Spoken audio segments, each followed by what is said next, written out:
خلاص ما تتكسفيش، ده بنت اختي وده الاستاذ رؤوف جوز اختي. اهلا يا هاني. صباح مروحه، اصل مدورها ومطرياها. قلت نوم جوه في سرير بمولنا بدون. اخيرا اتمدت. يلا روح اعمل الصح. اللي هو ايه الصح يا ابراهيم؟ ازازتين كده مشبرين، حتتين لحمه مشويين، سمكتين ملفوفين يا طارق. معلش يا ابراهيم، المكونات اللي انت طالبها ما بقاش بيت اختك، بقى بيت ضعاف. اشتغل بره وبعيد. يا رؤوف يا انا بقول لك ورق عرفي. طب ما تقوم اعمل ايه دلوقتي؟ خلاص يا عم انا اللي هعمل، انا هنزل اجيب شويه طلبات في زون القعده واروق الدنيا. انا يا بنت رش كتتك بشويه ميه. طريقه بعشقك يا موسى. دار يا دار يا دار ما تتعقدش يا اخ ابراهيم. وريه.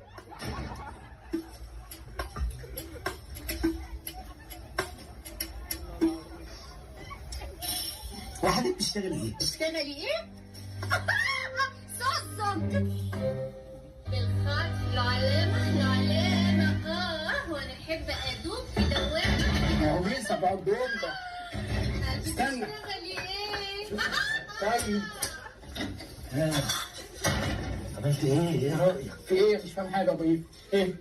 مش مشكله، خد ساعه البيره دي. لا انا بحب اشربها سخنة عشان بتفكرني بالشوربة. بعشق دماغي. اسمع لو ساعتها